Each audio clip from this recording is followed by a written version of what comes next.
So how do we start this? What are we doing? What are we doing now? Well, we're going to build a two-part data logger. And this is the latest iteration of our two-part version, but we've made some changes so that we can use it in the classroom. We've added breadboards, and the thing that's neat about that is that the various sensor modules out in Arduino land, there's no standards for the pin connections. And so if we look, this is a fairly standard BH1750 module. The pin arrangement on the underside doesn't necessarily match the pins that come off of the RTC module. What type of sensor is that one that you're holding? This is a BH1750. It's a lux sensor, and this one is only about 99 cents on eBay, so it's a very inexpensive one. And if you get the settings right, it will do up to 120,000. So it can do, with some adjustment, up to full sunlight. 120,000 lux is normal. Okay, so we're full measuring sun. light. Yeah. Okay, okay. But the thing about this design is that no matter what the pin arrangement is for your I2C bus, you can juggle the arrangement of the pins until you match the sensor module. I see, you're crossing the wires then. So can you? So we've crossed both the clock and the data line and the power lines relative to where they came off of the logger. And we have the potential of adding more than one. We can add two. We could have one sensor here and another one here, and they could potentially have different pin arrangements. And these little miniature breadboards, these are what enable us to basically juggle those connections around for different labs. So this is why this is sort of the educational model of the little two-part logger we put on the blog last year. Okay. Wow, that's really neat. Let's see, can you just go over what are the different parts that you have? Because we have the white frame in the back. So well, yeah, let's look at the individual parts that make up this logger. The core is still a Pro Mini and the DS3231 module, and what we've done is we've added a set of rails. These are 3D printed rails, and we're going to be posting the STL file for this on the blog with our announcement on this new model. And we print these on an Ender 3, so very low end. This is just basically PLA. Even with a slow Ender, the printout only takes about an hour or so. Okay, so we still have to figure out where we're going to put the model file for this, but it's not that complicated. It's basically just designed so that when we finally get the parts together, they just slide right into place on that rail. And are you the one who built like the rail, like this white PLA rail? Yeah. And we put it together in Tinkercad. So it's all just simple geometrics. Didn't really require any advanced design software. Tinkercad's one of my favorites for doing sort of quick little mock-ups like this. We use it all the time for our sensor mounts out in the field when we need a custom installation. Okay. Before I let you go, like I remember the Arduino, but can you remember what the other model does? So we have the little Arduino on the left, and what does the other model? This is the DS3231 RTC chip, and these modules go for $2 or $3 on eBay, but this one's very special in that it has temperature compensation inside. And what that means is that the drift is very low over the long time span. So for a year, this module only drifts about on average about 30 seconds. I think a minute is its maximum, but most of our units that we've had deployed for a long time, they usually drift about 20 to 30 seconds a year. So for a $3 RTC module, which in this case is providing us with battery power as well, this is a really good deal, and it has memory on it. So that we're going to use the memory that's there to store data. We're going to use the clock to generate the alarms, and we'll use the Pro Mini to talk to the sensors. Okay, so the board allows us to give energy to the board, and then it allows us to just measure temperature and the time, like the clock, is just really, really precise compared for the price that we're paying. For the price, it's a Nice. very low drift clock Okay. because it has built-in temperature compensation. We're gonna walk through this step by step. So the first part will be the modifications we do to the RTC board, and then the next step will be the parts that we put onto the Pro Mini.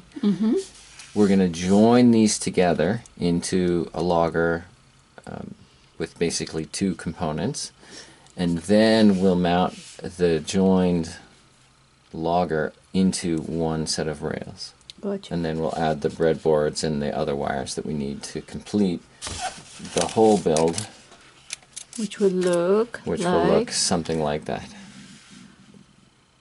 Wow, cool. Okay? So, Ready? ready. We can. Well, give it a try. Okay, so there's a couple of little modifications that we do to the RTC module, and they're mostly around getting the coin cell power out to power the whole unit. So this whole logger runs on this coin cell, but the board itself wasn't designed to route power. So we have to jumper a few components out. We cut one of the legs so that it runs on backup battery only, because that reduces the amount of power that the clock chip uses, and we get rid of a few useless parts on this thing. So So if you didn't do these modifications, it can run, but you are doing these modifications to allow it to run longer? both. We need to do the power routing to power the Pro Mini off of the coin cell. So that's Okay. vital. That's not optional. We're going to be changing how this chip operates by cutting the normal power pin. Okay, and then Yeah. we're going to route the power along the end so that the coin cell can reach the Pro Mini. Okay. So we are doing these modifications so we can connect the Pro Mini to this one instead of, yeah, got it. Well, this is our RTC connections. These four connections go to the Pro Mini. Okay. But the power line here is actually carrying power from the RTC module over to the Pro Mini. This is where all the power for the logger comes from, this battery right here. Normally, that isn't meant to go out to the rest of the system. Normally, that's only meant to power the clock chip, and that's it. But we're going to jumper it out so that it goes all the way. I see. Okay, got it. Okay. So the first thing I usually do with a new board is the removals, and that's pretty easily done with a hot soldering iron tip. There is a little LED which just wastes power that we don't need, so I'm just going to put my soldering iron tip on that resistor there until it slides off. And it's already hot? Like, what temperature do you heat it up? more or less? This one's at 380 C, which is a bit hot, but we're going to do some pin headers in a little bit. And so I like to have it responsive. Things work better in general if you're using your soldering iron a bit hotter, but you have to have more practice so that you don't cook components. I see. All right, so I lifted that little resistor Okay. just by melting the solder and pushing on it. Okay. Okay, so those, I've removed two resistors. Okay. The next step is cutting the VCC pin on the RTC. And this one's a bit tricky. I usually cut I from can above. zoom in to see. Okay, Let's see. That's good. Okay. okay. So this is quite a delicate operation, and you need new snips to do this. If your snips are dull, it could make a mistake and cut something else. Oh, it's right next to the other one. That's Yeah. tricky. That is tricky. So I just wanted to cut that one little leg there, and that's the thing that makes the whole clock chip run on the battery backup, and it draws far less power. And where is the battery backup? Oh, this battery is meant to be a backup battery for the clock, I see. and so it normally expects power to come into the module, and what From we're doing, somewhere else. we're taking power out, and so So you're making the backup be the main one. exactly. Gotcha. Okay, and I'm just gonna clip these little pins here. These are just tails from the battery mount. Okay. And so there's a chance that we could reach across and touch the Pro Mini when we put them together, and I just cut those down so that it's a little easier. That makes sense. Now the next part is to bridge the battery out to the VCC line, and to do that I need to put some wire, and I have scrap resistors. Here we are. So I usually have, the resistance value doesn't matter, I'm just going to use this as a piece of wire, and I'm going to bridge a small amount here. So I'm just going to make sure the wire's ready to go. Alright, let's put a little solder on here. My iron's being a little annoying. Okay, there we are. Oh, you're making like a little kiss shape of solder. Okay, and so there's one end of the resistor has been soldered there. I'm just going to put some solder on this pad here. So you put the solder first, you heat it, you put the solder. Okay. So what we've done is we've bridged from that pad past the diode. We've removed the diode from the circuit. Yeah. Okay. Is it soldered now or not yet? Yeah. And I can give it a tug. I don't want to pull too hard, but it is now soldered in place. Okay. So the modifications that we did to the RTC module were that we pulled the resistor that was limiting current for the LED, because we don't need the power LED. And then we cut the VCC chip leg on the DS3231. We removed the resistor here and we bridged across. We put a solder bridge that essentially removes the diode. This diode is now no longer in the circuit. It's just a straight bridge. Okay. And that is so that power can be brought across the top of the module. There's a wire trace there that goes right out now to VCC. So now that's the VCC that we'll be using. That's the line that powers the Pro Mini. When these get connected to the Pro Mini, the power comes from this module through the VCC. That connection there. Okay. And just so that we didn't have any risk of touchdowns, I also cut the battery tails because they were kind of long, and I didn't want them bridging across to the Arduino. Now I'm going to put a little bit of tape on there because we're going to be using tape to hold them together while we're soldering. And it doesn't take very much, just a little length of double-sided tape across the two chips. And this is the part where they contact each other when we bring the sandwich together. So this not only holds the Pro Mini to the RTC module, but it prevents short circuits, so it acts as a bit of insulation as well. And when we're ready to join it, we'll just lift that edge, and this is double-sided tape, and that'll allow us to hold them together. So this part is done. That's the steps for the RTC module. Okay. Now we move on to the Pro Mini. Okay. So this is the Pro Mini, and just like the RTC, there's a couple of things that we remove when we're starting on this module, and then we do a test because I've been getting some off of eBay that don't have bootloaders, and so they won't load any code.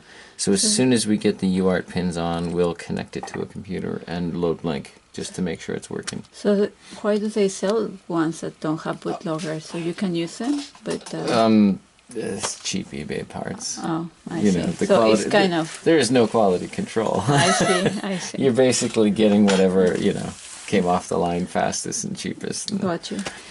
We've got the 328 processor, 328P, which is pretty old at this point. I think I'm not even sure if Arduino is going to use them much longer. This was the original chip that was in the Uno, but they've got so many new variants that I'm not sure how long this will be a common chip.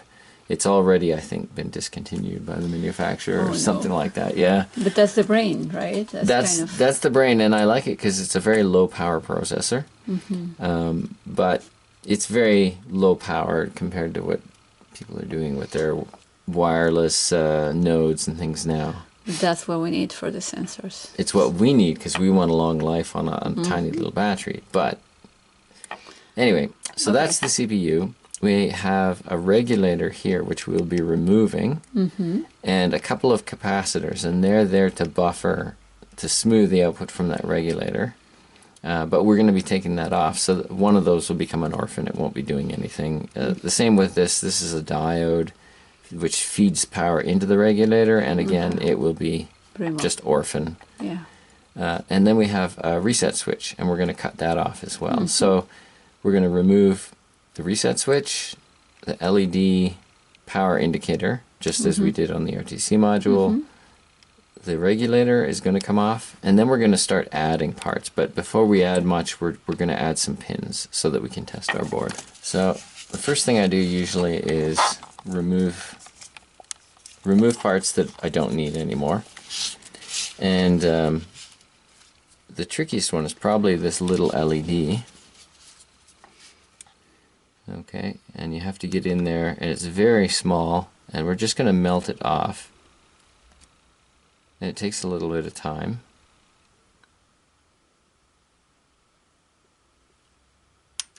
Oop.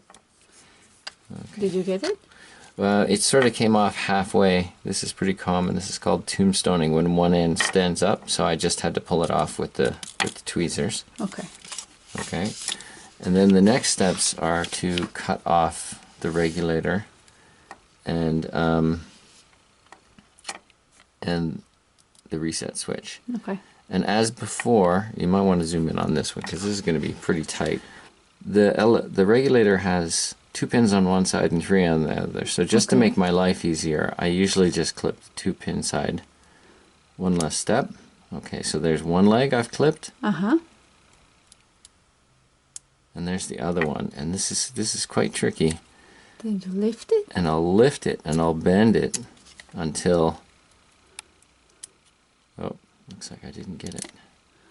And as you said, the pliers, these cutters need to be very sharp, right? So. Yeah, these have to be very fine-tip pliers.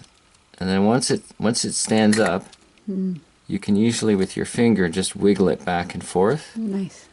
And it will fall off after about 8 or 9 folds. Okay. Okay, so that one has fallen off. Nice. And if there's any long tails left, you can clip it a bit. But the trick is when you make that cut, you don't want to cut any of the traces that are on the board underneath it. You want to just get the legs so that you can wiggle the regulator off. So the tracers is what's outside, right? Just yeah, that little square. The stuff that's on the motherboard below. You don't want to cut that by accident. Just the stuff in the in the top. Yep.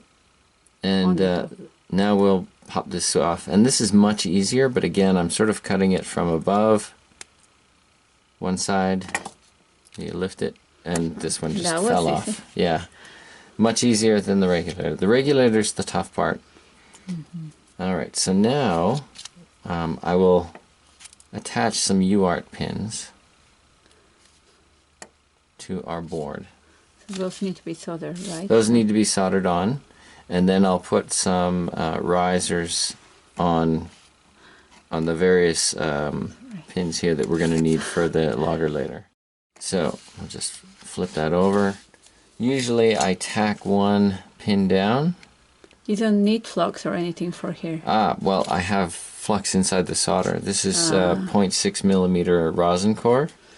So you can see the smoke that's coming off of that. That's the flux that's inside the solder wire. I see. And then I'll let that cool.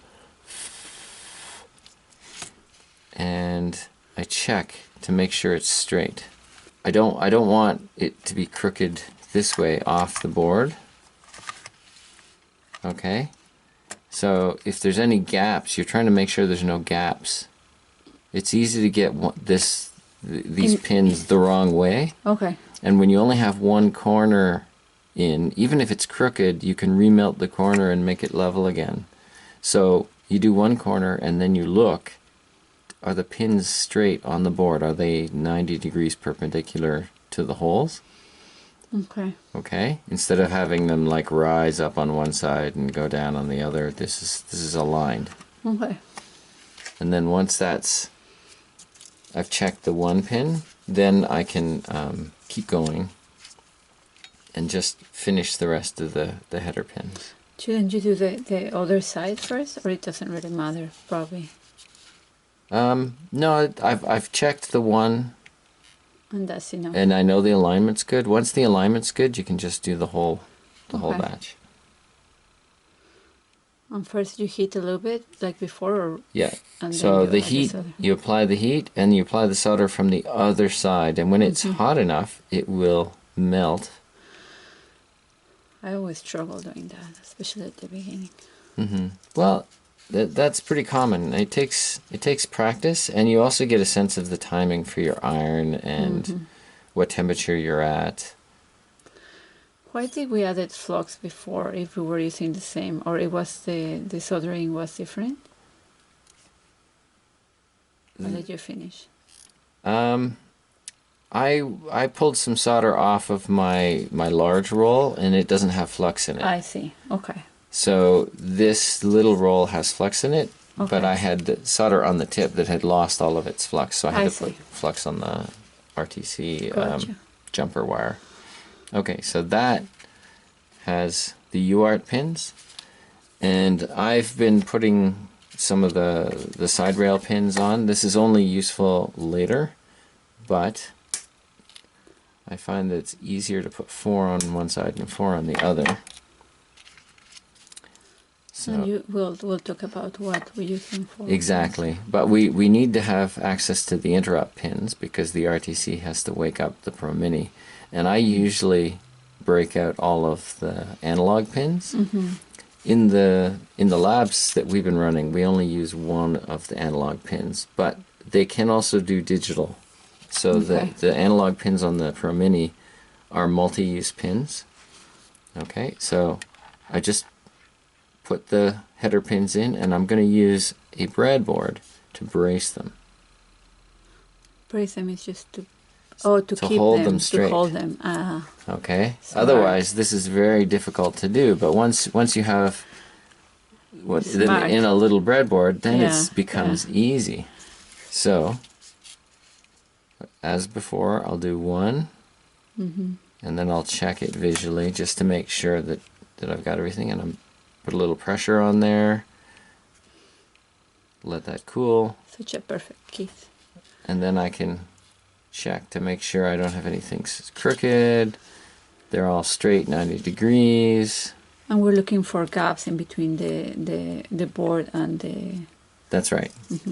Now, one thing to be careful about. This is a little 50-cent breadboard, but once you've used it for soldering like this, you shouldn't really use it as a breadboard. The heat hurts the contacts. So I always have one of these lying around that is a sacrificial breadboard just for soldering pins. So we need to mark it just to make sure we don't make that mistake. Yes. Okay. And you'll see in the lab tomorrow that we have a whole box of them labeled just for soldering only. So, okay. Nice. So that's one side, Okay. and So 4 pins on each side. So we don't use all 4 of them, but it's nice to have them broken out for later if we decide to add a sensor that requires more digital inputs. So all those 4 pins are for digital input, so we can connect sensors. On one side, they're all digital. On the other side, they can be analog or digital. Gotcha. The analog, the A pins on a Pro Mini or an Uno can be told with software to act What as to do. digital or analog pins. Nice. Okay, so there's our header pins. Okay. And at this point, I tend to trim some of the tails away, and then I'm going to clean it so that there's just less chance of a touchdown. And whenever you solder pins, you always want to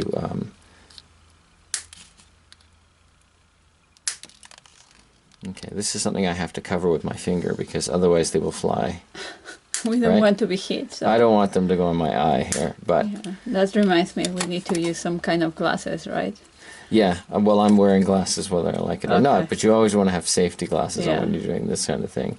So there's a few pins here as well that I'm not going to need.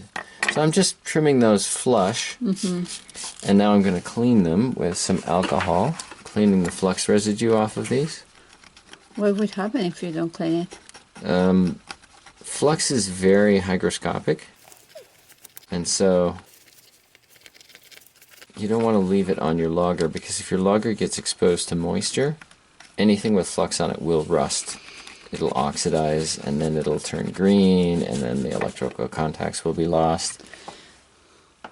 So even because we're using a solder that has flux, so the flux on it can actually... Yeah, there's always flux, basically. Yeah. Okay? So, at this point, we've got our header pins, and we've done some modifications on the board. We haven't added anything to the board yet. Okay. But we can do our UART test. So, well, I have a couple of them here.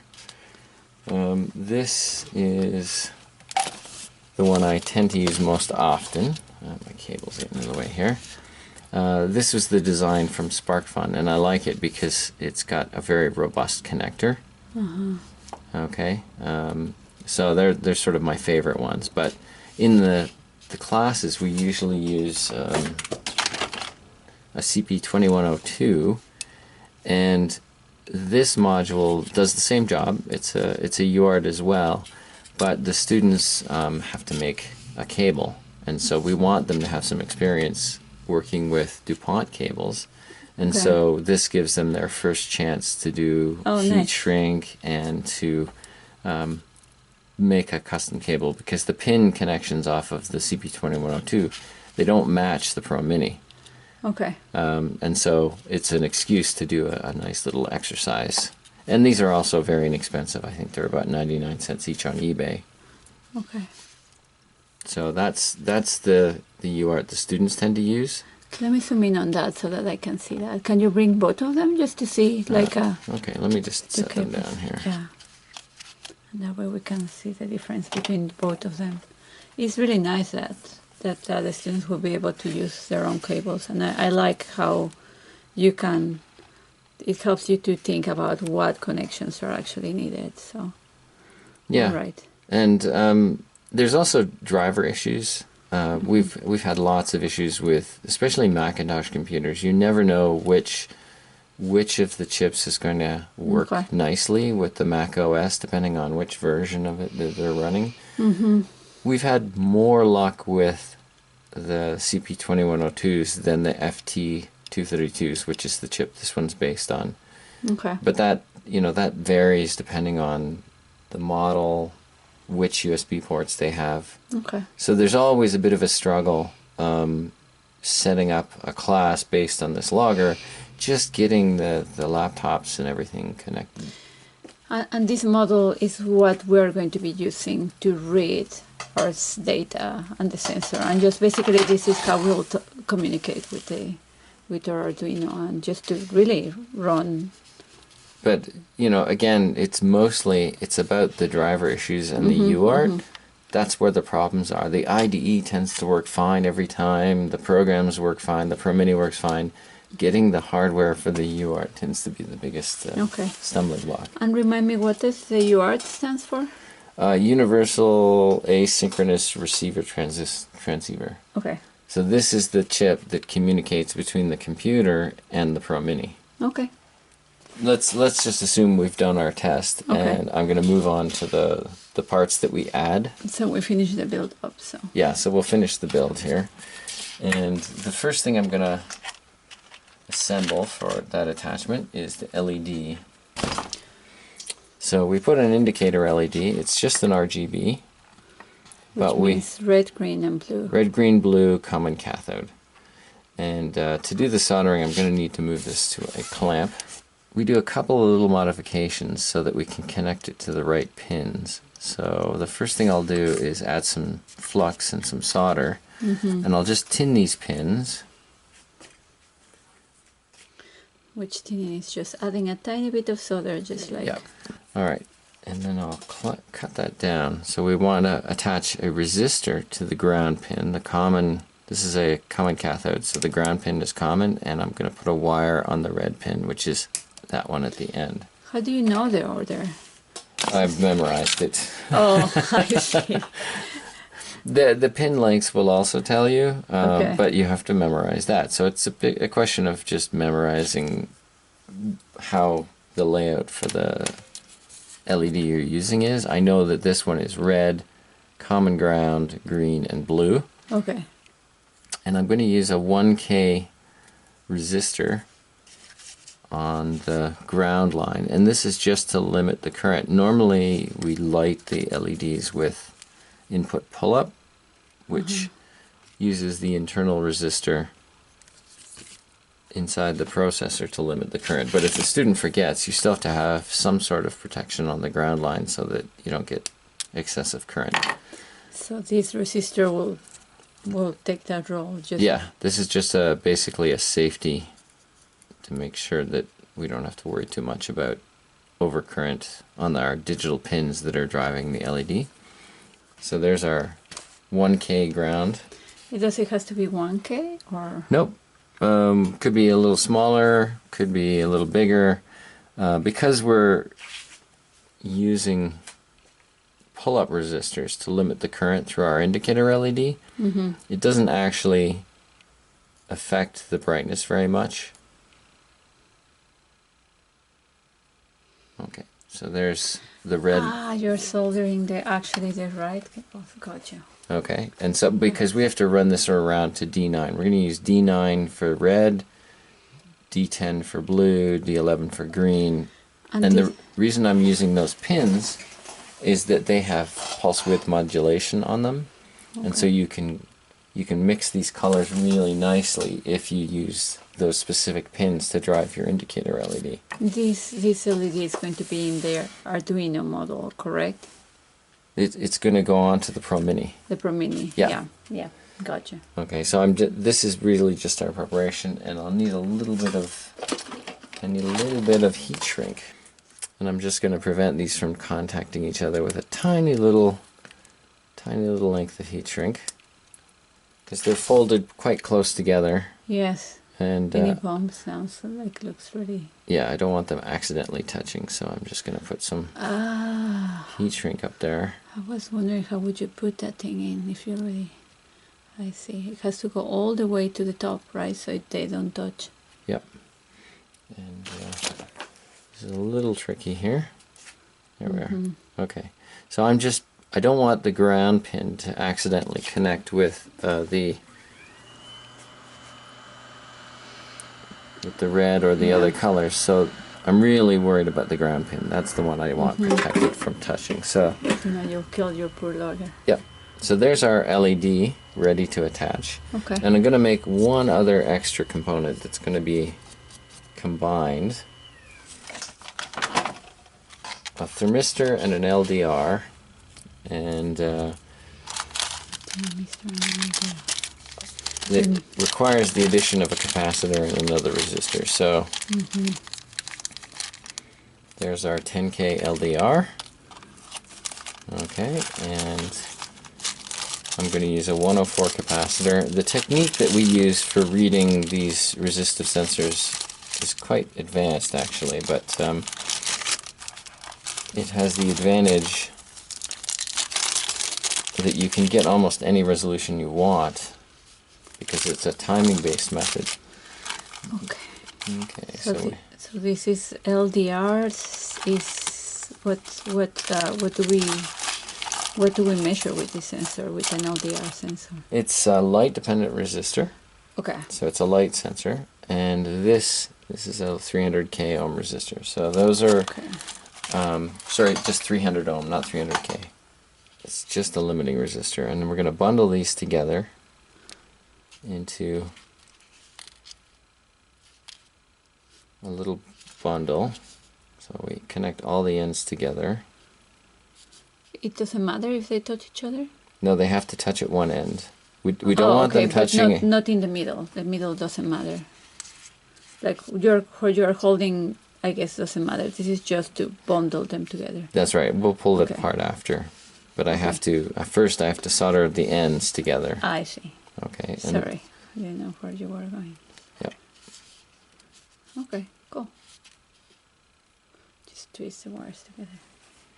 Yeah, I'm going to twist and solder, and then I'll put a little heat shrink on that one end. And then these ends, these separate ends, will go into different holes on the Pro Mini.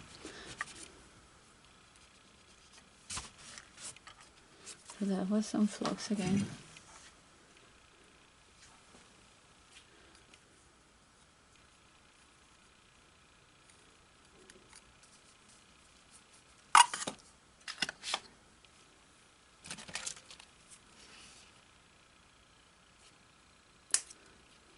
Do you toggle them so that just to make sure they have a good connection, or doesn't matter? Well, I can see the continuity of the solder. Okay. And once the one end is together, they pretty much hold together nicely. Does it matter the order on which you put them, or probably? Yeah, because they have to match the pins that they're being connected to. That makes sense. Right? I don't want them to cross. And I'll just put a little bit of heat shrink on the end here to prevent that from accidentally contacting something else. Okay. And I just hold it with my hands to make sure it solidifies on the end. Okay. So there's a couple of extra bundles that we're going to be putting onto the Pro Mini. And we can go ahead and do that now. So those are, well, no, the LED, the RGB LED is going to be more an indicator than a sensor. That's correct. And the other one is our set of sensors that measure temperature and light. Yep. So this is a little bit tricky, so I usually use a clamp so that I can, position the wires. So in the same way with the header pins, we soldered one wire first and then we checked the position. I'm going to do the same thing here. I'm going to thread the ground wire with the limit resistor through 12. That's green through 11 and blue through 10. Okay. Let me see. And this wire is going to get brought around to D9, but this is tricky, so I have to sort of push it down and then bend it. Okay. And how do you? And the board tells you which one it is, right? So. Yeah. Okay. So I'm going to tack down the corner and then position it so that I'm happy with it. So it's floppy. And it's very hard to solder when it's just flopping around. So I usually do one pin first, and I just get it held in place with that one pin when it cools. Okay. Okay, so that's now held in place, and then I'll flip the board over. That was the green one, or which one was that one? That's the blue one. The blue one, okay. But the important part is that now it's held in place, so I can solder the other ones relatively quickly without worrying too much, because it's not going to shift on me. I see. And so I'll solder them from the bottom.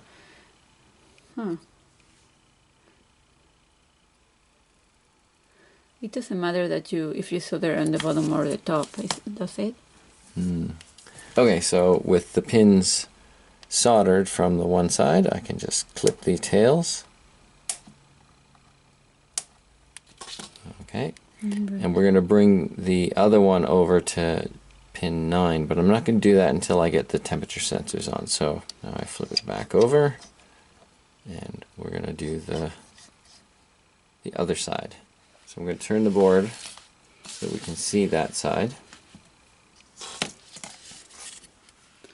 And now we're going to mount these components on, leaving the pin 9 hole for the red wire to come back around. Okay. Okay. So I put the thermistor through 6, the LDR through 7, and the resistor through 8. So I'm going to just push that down, and the capacitor goes to ground. And one of the things I like about this Pro Mini board is there's the ground at the back right there. Okay, and so this is a little bit tricky. So the LDR needs to be pointed straight up. but the wires obviously are going to have it bent at Yeah. an angle here, and so I'm going to just sort of give it a bit of bend, and I'm going to pull on the capacitor wire so that we end up with our sensor facing upwards. It doesn't matter for the thermistor, but it does matter For the light. for the light that the sensor is actually pointed straight up. And when you say straight up, it's just it's like a little button, and the button needs to be facing up, right? That's right. This is the sensing area, and you Uh-huh. want that pointed exactly away from the Pro Mini. And it has to be as flat as possible, if you can. yeah, if you can, but at least pointing up. So, as before, I'm just going to tack one just to hold the whole assembly in place from this side. And then I'll flip it over and I'll finish the soldering On the bottom. on the other side. Oops, I just shook that a bit. Do that again. Okay, so that's just a sort of temporary solder joint that holds the whole thing in place. And then I flip it over and finish. So you're going to add a little bit more solder on that one as well. So Yes, just to I'm make going to sure do them it's- all, but now it's held in place, and that makes it so much easier to finish this job because it's braced. So here I'll try and work from this side. Okay.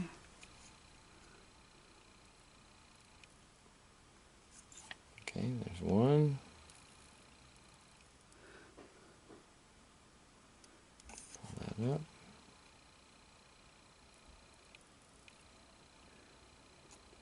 You heat and you solder. Nice. And then you pull up. Yep. And you pull up so that you don't get an accidental contact sideways with something else. This wire is a little... There we are. Okay. So that was the capacitor on the ground line. And once they're in place... You don't toggle on them. You're sure that they're I can recognize a good soldering. that they look okay just the way they are. Gotcha. And as ever, whenever you solder, you get out You need some alcohol. you need some alcohol and give it a little scrub to make sure you've gotten rid of the flux that came out of the rosin core. What about the soldering on the other side? Do you mind just cleaning thank you. it as well? Yeah, why don't we do that? Thank you for the reminder. So we did those little corner pins, Yeah. and we can give that a little rub as well. I was worried that the cotton will just get caught. Oh, but you can take it out with a pair of tweezers. Oh, I see. Okay. So All right. now the last one here is this, and we have to pull it around. Oh, the red. We have to connect the red wire here. Now this is a little tricky, so you have to sort of first measure it and cut it. There. Okay. And I want to have a little bit of extra length, so that I have some tail to put through the hole. And then we'll strip that a bit and put some tin on it so that it holds together, because these wires fray real easily. In fact, this one's doing a little of that now, and so I'll just tin that. You're going to tin that, yeah. So some flogs and some solder. What diameter is this wire? Like, is it the same one that we use for the rest of the build? Yeah, this is 22. This is flexible, and there isn't a whole lot of flexible wire on this build. Mostly we use solid core. Alright, so this is where the needle nose pliers come in handy. But it looks like somehow solder was in the Got in hole there. already. Huh. So that makes this operation a little more tricky. Okay, so hopefully that won't happen. So, but move it there. Okay. So you leave the solder? Oh, I see. You melt I it? melted it and pushed it through. Nice. Okay, That'll work. Okay. and then I'll just clean up that joint from above. So now it's in. Okay, now it's in, and I'll just make sure it's a secure. Now you cut the excess. And you clean it again. Yep, clean everything. I'm very, very careful to make sure that I don't leave any flux on lager. Alright, let's just take a look at all how it looks. And Yes, this is a tricky part of the build, no? yeah, and this is sort of optional. Like if you were attaching a different set of sensors, we always put these on really so that the students have a good calibration exercise. These are uncharacterized sensors for the most part. So you can attach an I2C sensor as a reference and then have a built-in calibration lab. And the reason we use these specific pins for the LED is that 9, 10, and 11 are all PWM pins. And that gives you the chance to do some more interesting things with the RGB LED. By varying the pulse width frequencies, you can, pulse width durations, you can get a rainbow of colors out of your LED. This is pretty cool. Yeah. Again, totally optional though. If you were just doing I2C sensors, you could leave that out. And the same can be said for the LED. If you were just wanted a bare bones logger, you could just use the little indicator LED on pin 13 here. You don't need an extra, but it's nice to have them for the lab exercises. They're fun and they and help you to learn a lot more, right? So, yeah. Okay, so but just before we move forward to the advanced method, and if we were just going to keep the simple ones, the I2C sensors, what will the sensors, what kind of sensors we can put in this? So we can... I2C is the same connectivity method used in most cell phones. So there's a huge variety of different sensors that you can use. Our limitation is primarily the power. We're going to be powering off a coin cell. Yep. So you have to find the I2C sensors that use very little power. And that's the trick. But you're not really limited by the type. There's accelerometers, magnetometers, light, pressure, temperature, humidity. There's sensors of every kind. Gotcha. But you have to get the ones that don't use much power. Yeah. Huh. Cool. We've got the LED on there and the sensors. I'm going to flip it over now and we're going to start making the bridge between the Pro Mini and the RTC module. Okay. And this is a little bit trickier. I use resistor legs, and I use just scrap resistors. It doesn't actually matter. I'm just using them because they're the right length of wire, and the wire length on these is fairly standardized. So these are the pins for the I2C bus. And they're strangely located on a Pro Mini, right in the middle of the board. But in this case, it kind of works out. So I'm just going to melt some solder in there. Okay, so there's one. And then I flip the wire over and use the other leg for the other one. So you just use one resistor. Nice. Yeah. And it doesn't matter what the resistor is because it's just the wire length that I need. And there's a standard length. And we'll put some heat shrink on these legs.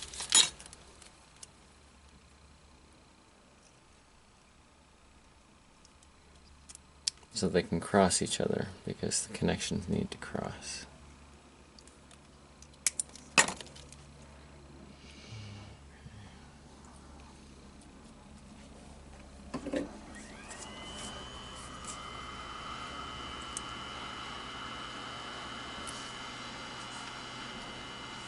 Okay. Classic. Alright, so there's the one and the other. So those are the two I2C connections. And you'll see where they go into the pass-through port on the RTC module in a moment. This is the cross, so they have to, they crossed over each other right there. Alright, so now let's... It's important to note because it's not automatic to note. So. Oh yeah, I can see now. Alright, now I'm going to put two more wires on here. Can still see. Okay. And again, I'm just going to use the leg of a scrap resistor for this. just so that I can make sure the wire sticks. So the resistor legs don't have flux. No, the resistor legs don't. Okay. That's our VCC line. Mm-hmm. I'll put a little flux and some solder on the wire. Okay. This one's a little tricky. You don't want to stab yourself with the first one. Mm-hmm. Okay. So those 4 wires will be our connection to the RTC module, Mm-hmm. which we prepared earlier, and we crossed these two so that we have SCL and SDA in the right place. There's VCC, and those are the ground wires on the Pro Mini on that side. So this is just going to fold down into that position. But let me zoom out so I can see, because I think you need to see both of them, right? Yeah. Because the tape is going to be upside down, or The like tape that. is going to hold the 2 boards together. Okay. So that surface, this surface is going to contact there. Got you. Okay. Mm-hmm. So, but this is a little tricky. I'm not sure we're going to be able to get this on camera exactly right, but I'll give it a try. so there's the double-sided tape removed, and I have to angle this up so I can see it. Yeah. Okay, so I'm going to have to take it out of the holder here.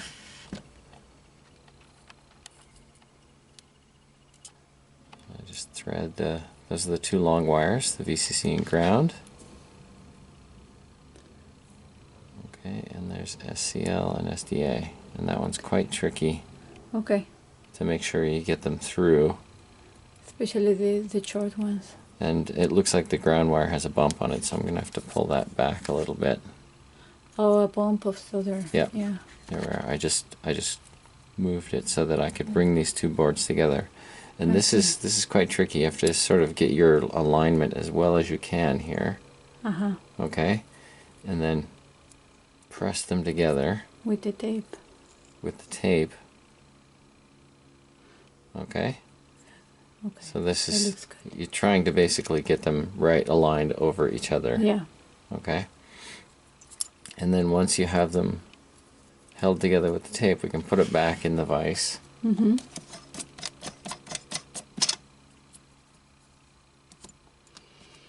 Yeah, I don't think you can do it without that support. Yeah, you need a vise for this section because you... So we need to have 1 per student, or have you found that everyone just advanced at the same time? Maybe just a Well, couple. the alternative here, remember we've got those pins, so you could, if you didn't have a vise, you could just put it back onto the... That's true. Back onto the board. Once you Or get them also the together, board. Mm-hmm. right, that can sort of hold it, but I find that you need the clamps for this section. Mm-hmm. And again, I'm using the flux core solder, the rosin core, so I don't need to tin these wires. They'll tin themselves in the process. Mm-hmm. But I do need to pull up once the solder is melted into the via.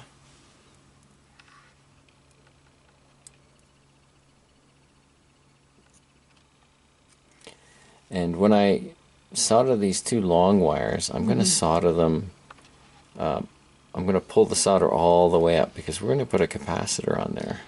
Ah, I was wondering why you haven't cut them. Yeah, no, I want these to be long because we're going to add a capacitor to these wires, and that capacitor is going to help smooth out the power so that the Pro Mini, if it makes a big demand, it can first draw power from the capacitor. Oops. Oh, I got a too bridge. much. There you go. Yeah.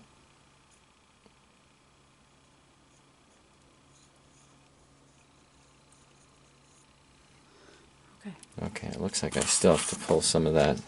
Yeah. They'll blow. Fortunately, that's the ground wire, so the rest of the plane around it is all ground too. That's all ground plane there, so you never have to worry too much about the ground wire being blobby, but you want the other ones to be nice and clean. Are we going to put heat shrink again like we did before? Or not? Nope. But I am going to clean. You always clean every solder joint. So it has to be like a second nature. You solder and then you clean? You solder and clean, yep, every time. No exceptions.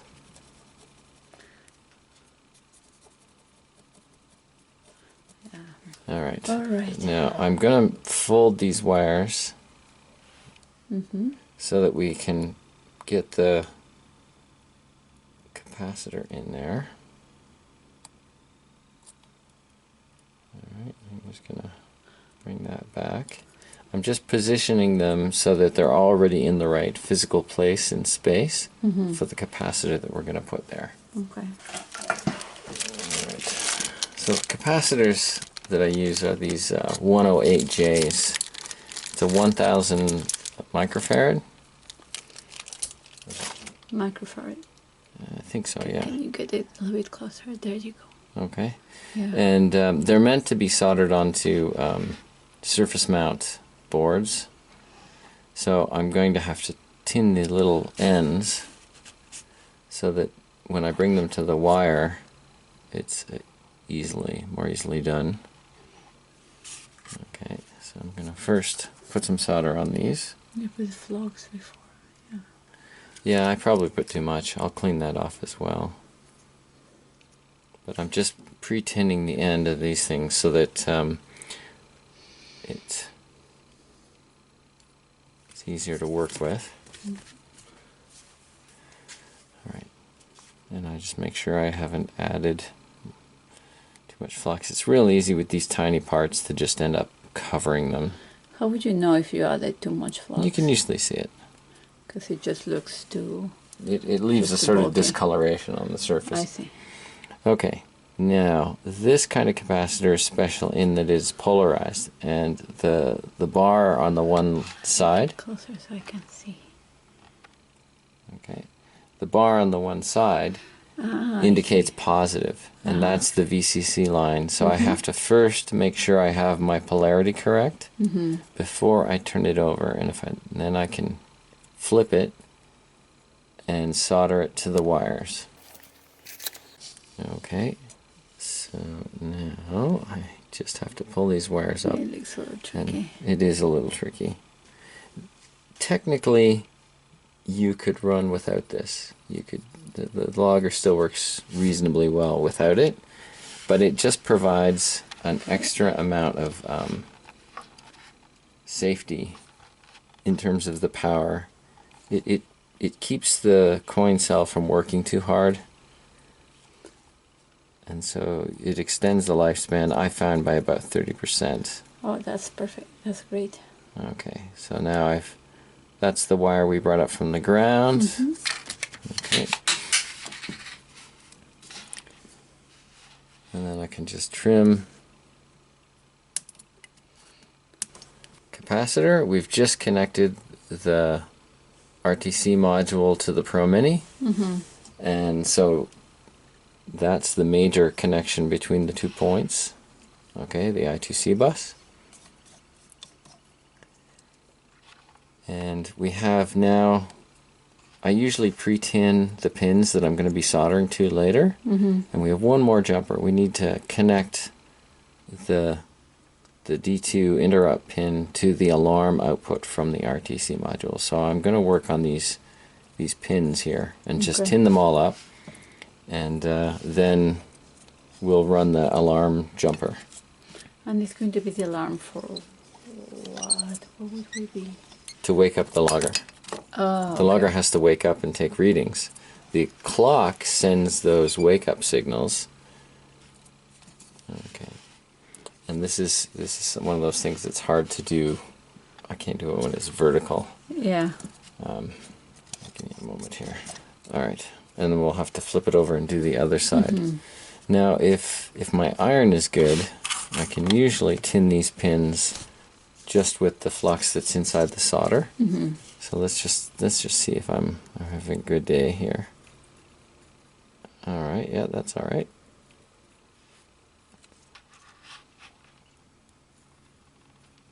I see the difference between ones that are soldered and not. Okay, so I've just tinned those pins because we're going to be soldering wires to them later.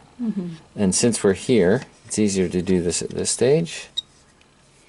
Tin the other ones. I'll tin the other ones as well.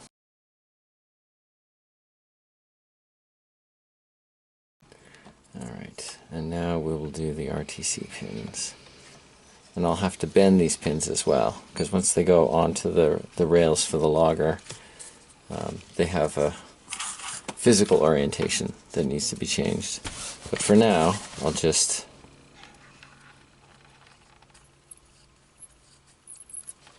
get a nice layer of solder on them.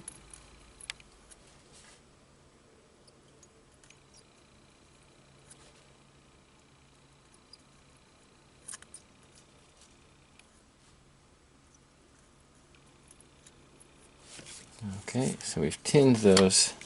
You didn't do the last one, or The last one is the 32K pulse line, and when you cut the VCC line, that pin gets disabled, so it doesn't actually do matter. anything. Yeah, it doesn't run anymore. I see. Okay, so I'm just gonna have to refocus here. So now I'm going to bend these in at 45 degrees. I do it one at a time. Okay, so those are angled, and this is just so that it fits in the tube later, because if we leave them straight, they won't fit in the tube. Is it easier to do this now that they have the flux? It really doesn't matter. The flux doesn't affect the bending. It's just that at this stage we haven't put it together with the other parts, so we have the freedom of movement. I'm going to move these up to 45 degrees. This is the I2C bus. We'll be soldering wires on all four of those after. Okay, so we're almost finished the actual logger itself. We have one more connection to make, which is we have to connect the alarm signal from the RTC over here to the interrupt pin D2. And this is how the clock module wakes up the Pro Mini when it's time to make a sample. And I use flexible wire for this as well. So purple, this is... The color doesn't matter, right? Just No, the color, I don't use purple for anything else on this logger, so I use a color that's new. This is sort of the most important wire in the whole logger. Without that, you don't have anything else. Well, it wouldn't wake up. Yeah. Okay, so No measurements. I will just tin the end before I bring it together. And then angle it. And then we should just be able to, because they're already tinned, the parts are all ready to be joined. And just Make it look so easy. well, it takes practice. Everything's easy with practice. Yeah. Okay, and So we have hope. everyone can get the hang of this. It Yeah. just takes. I've done so many of them that it just seems easy. So I trim it to length, and then I have to strip the end. The same as before. We tin it before we bring it to the pin.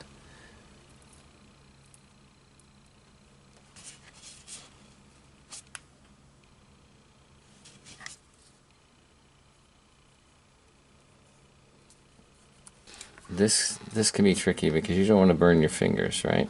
No. So we just hold them close together, and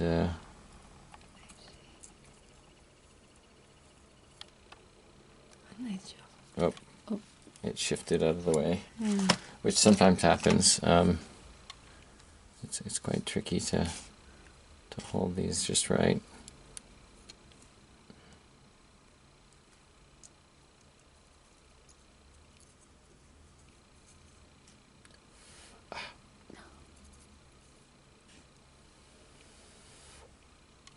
There we are.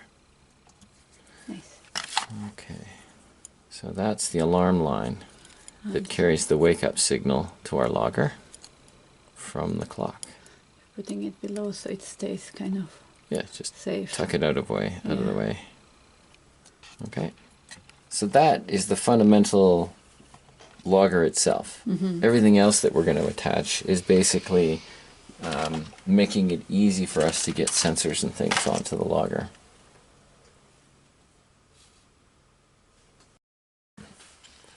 If we've made it to this point, we've already done the hard work. All we have left to do is attach the logger to the rails and the breadboards so that we can attach new sensors and put it inside the Falcon tube. And I designed this so that the bottom of the RTC module fits exactly into the pocket on the rail. So these should go together essentially perfectly.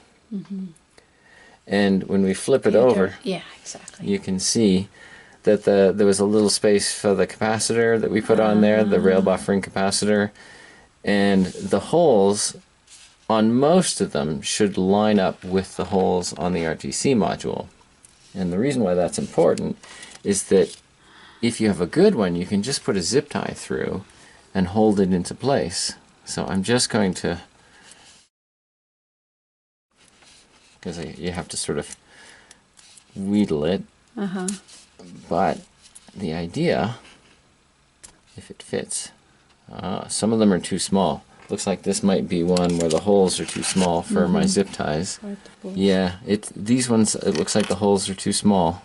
So, no zip ties, but there's another alternative which is pretty straightforward and easy too, which is we can just use those scrap resistors. Okay. So on some of the modules, the zip tie will go right through the RTC module. So it seems that the fit is like kind of loose, right? So that gives you some flexibility, so it's not like super snugged. Yeah, it gives you a little bit of flexibility, but as I said, sometimes the holes are too small. And in those cases, I'll just run resistors through. And so I'm pulling a resistor through the holes just to hold it in place, and then I'll twist and solder this end. You leave the resistor. In this case, it doesn't matter. It doesn't matter. I'm really just using it as a piece of wire. It's just that I always have scrap resistors lying around, right? So there's no shortage. And you do the other one on the other side. We have a couple of other holes that we can do here. Oops. What happened? It just got caught behind the wire here. I see.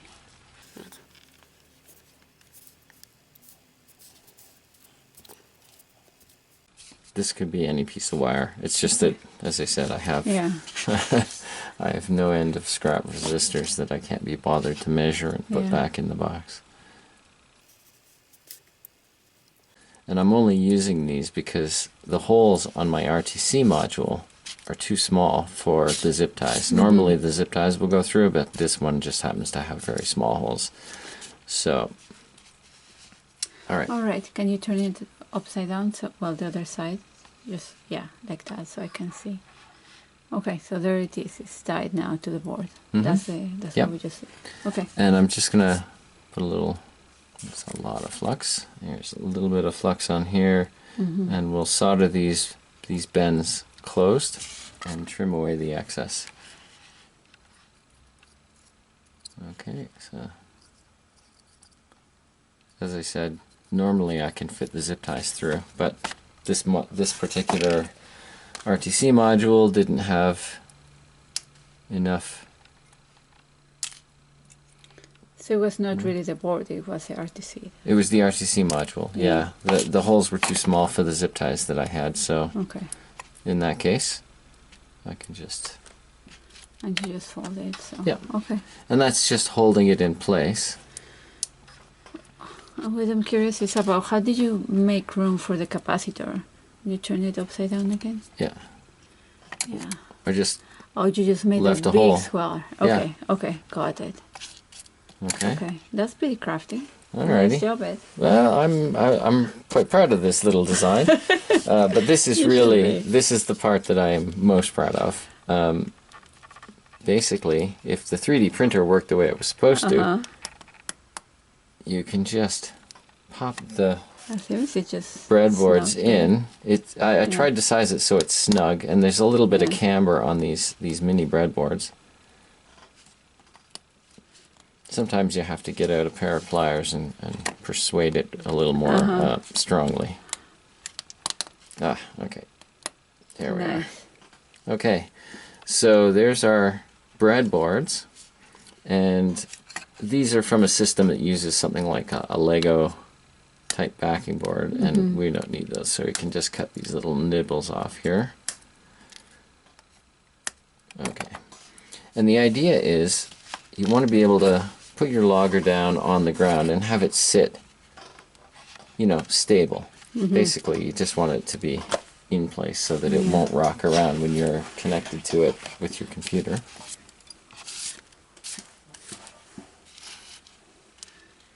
Yeah, that looks great. Okay. So now we're going to put some jumper wires on there, and I've got a box of 22 gauge solid core here, and we'll need to measure to get the lengths exactly right.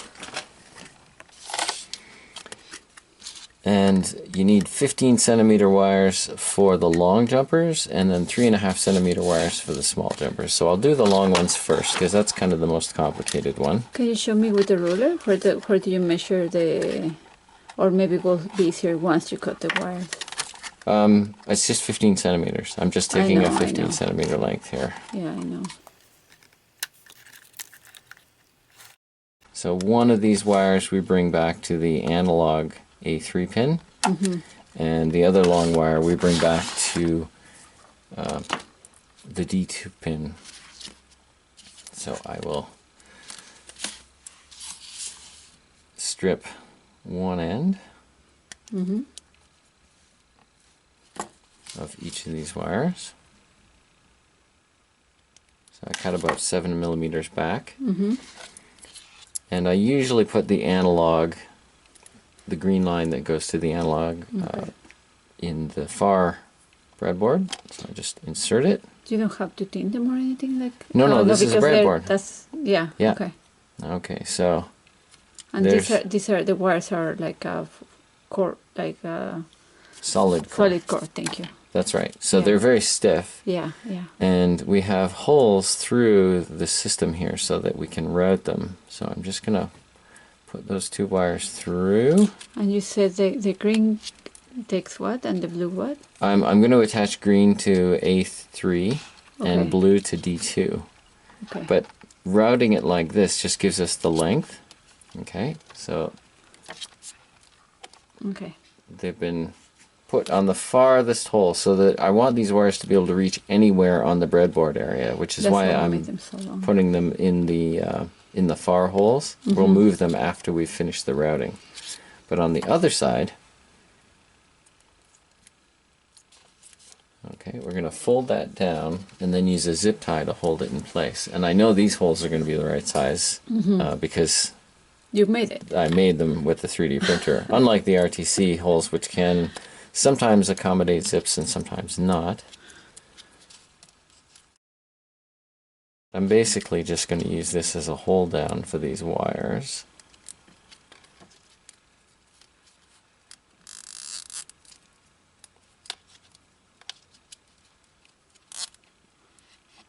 Okay.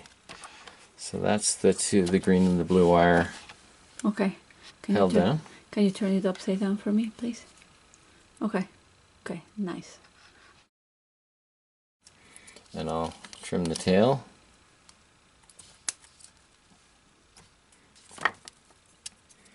And I bring the blue wire down first, and it goes through the far hole, farthest hole of the inside set.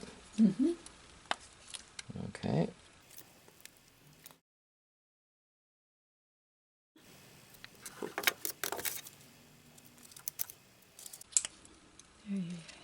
Okay, we just run that one through, and here's the analog line. It goes to the other side of the Pro Mini.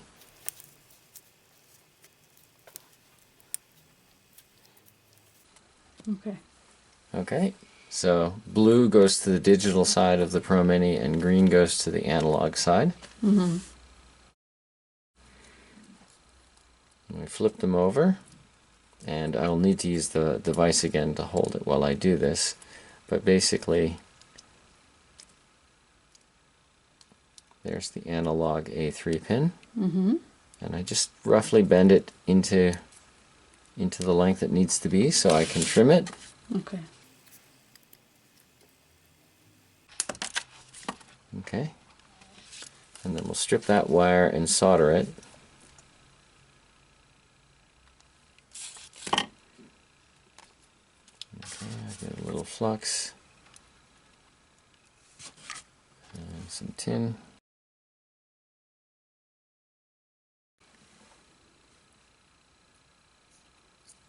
Okay, and this one will tend to get fairly hot, so but you have to sort of hold it close by so they're right beside each other, and then because they're both pre-tinned, we should be able to just drag the bead off of the tip Mm-hmm. to hold them together.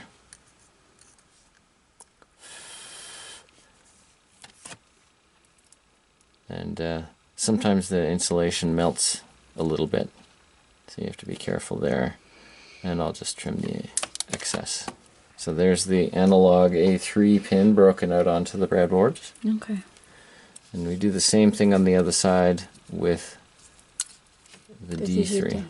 Yeah, this is D3. D2 got used for the alarm line from the RTC. Okay, and I'm just basically bending it into the length so I can cut it. Mm-hmm. And then strip and tin.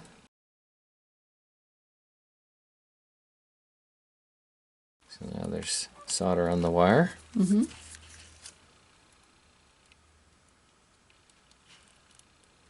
And if I hold it into place, they're both pre-tinned. I should be able to just drag the tip over it and remelt them both together. Like that. Okay.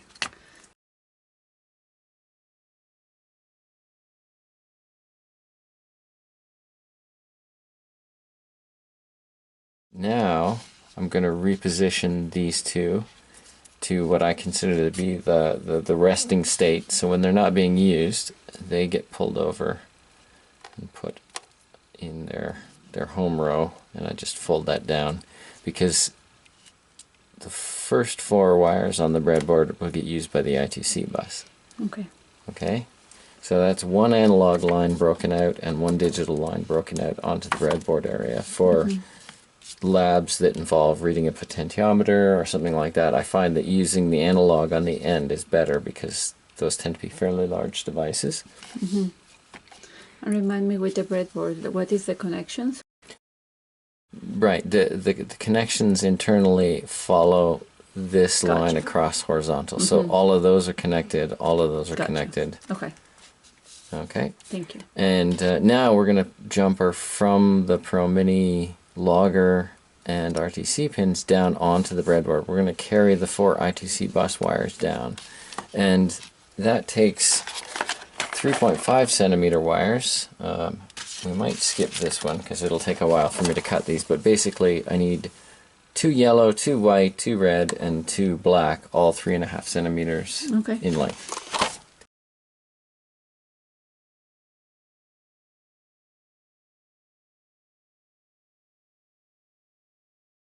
Okay, and I'm fairly practiced at this, so I know how much to take off, but it's about 7 millimeters, and you just take that off of each end.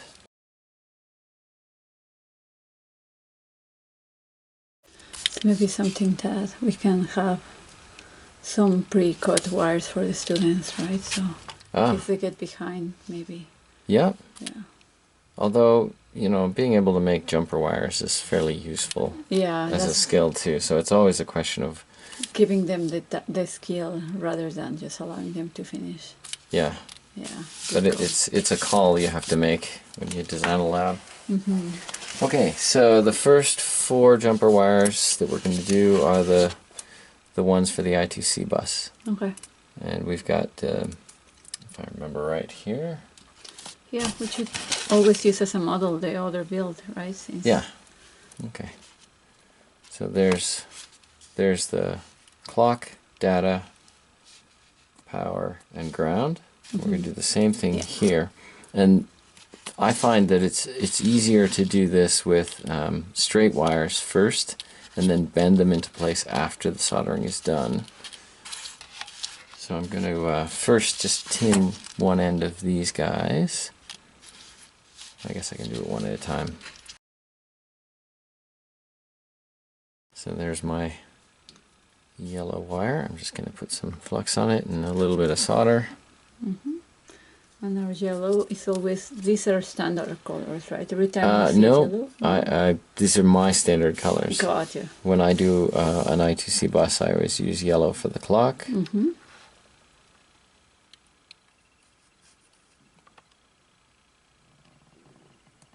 Okay. And there's the white wire.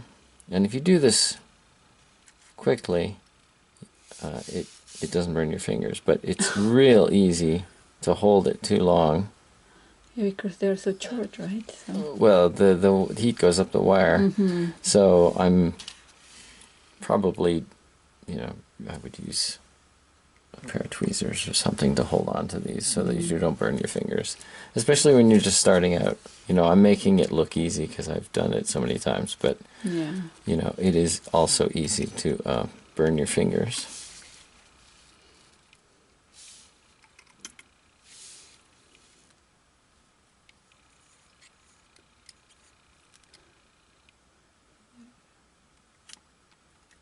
Okay. So yellow for I2C signal. That's for the clock For on the clock, I2C. yeah. Data is white. Okay. Red is power. And black is ground. Now that's, again, that's not standard.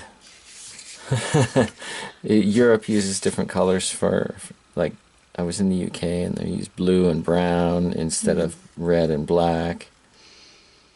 So every country is different. Yeah, but because our example follows those colors, we're all going to follow those colors, so it's easier to troubleshoot. Alrighty, so straight, because we bent these wires at 45, and then now what we can do is we can bend them down into the pins, or sorry, into the holes. So I'm just going to put that down there.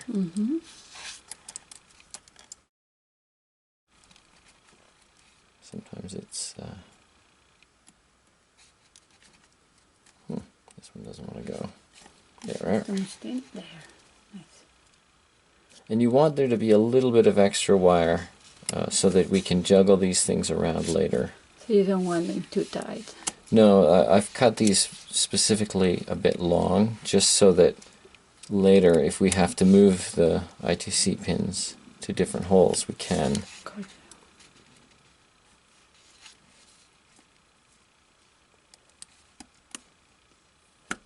Okay. Nice. Well, a little wonky, but gets the job done. And the other thing you want to watch is that you don't have any bridges here. You want these wires to be nice and clean and not cross-contacting. So there's the I2C bus broken out, and we have to jumper them from one board to the next. And what I usually find is that a lot of the boards have the pins crossed. So I'm going to jumper the ground from this row, first row here, to the second row here. And I'm going to do the same for the power. I'm going to cross it over. So, and this is the sensors which have them, right? It's not the boards per se. Because the boards, yeah. Yeah, the modules, if I look over here, I'll just pull this one off. I see. The pins don't align with the way they come off of the RTC module, so we have to cross them over so that I can just plug in my sensor boards. And I guess the nice thing is you can just adjust to whatever sensors you're using, right? That's right. There's no standard pin order, and so we move these little jumpers all the time so that it accommodates different sensors. There's white, and then the last one is the clock line.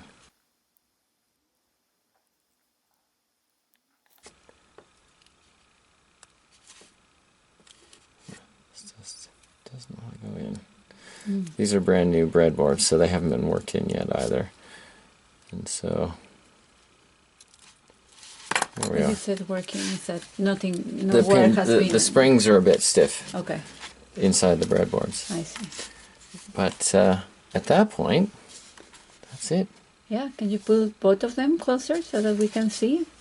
You cannot really distinguish the new one from the old one. Now Yeah. they're just like twins. And that's the idea. They're pretty much interchangeable, and you can pop sensors on.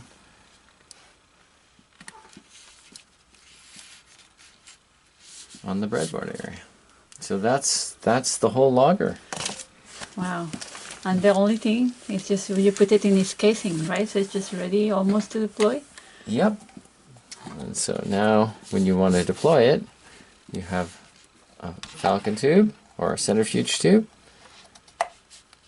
The logger fits right in. Nice.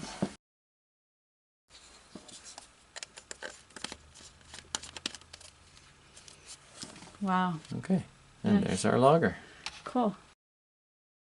Well, it doesn't have a battery yet. It doesn't have a battery yet. And we have some other testing that we need to do. We use a voltage reading trick, which compares the internal reference voltage to the line voltage coming off of the coin cell. And that needs a little bit of tweaking to calibrate one of the constants in the math that gets done for that. So there's a few steps in addition to all the basic testing, you know, making sure the LED is wired up okay.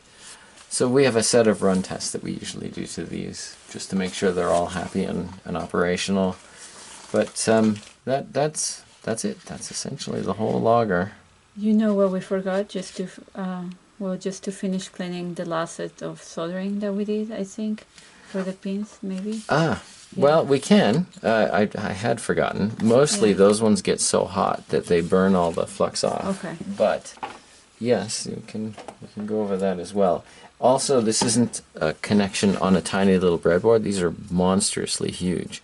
So they're not as vulnerable as the connections to the little tiny pads. It's the tiny pads that suffer when they get rust on them. Yeah. But these large connections, they usually are pretty beefy. Yeah. But you're right. Cleaning in general is always a good idea. You never go wrong cleaning an old solder joint before. I'm just thinking too that for troubleshooting, like you have done this tons of times, but like as a student, like, you know, sometimes in previous build-ups there's a way of testing, like as you build, like now it has so many components that just like if something goes wrong, it's just like well, that's why it's so critical to test, to make sure that it has the bootloader on it.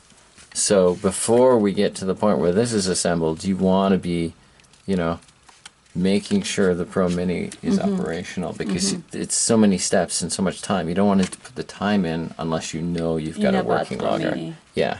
But what are other parts that may go wrong? The RTC module, I would say with cheap eBay parts, typically we get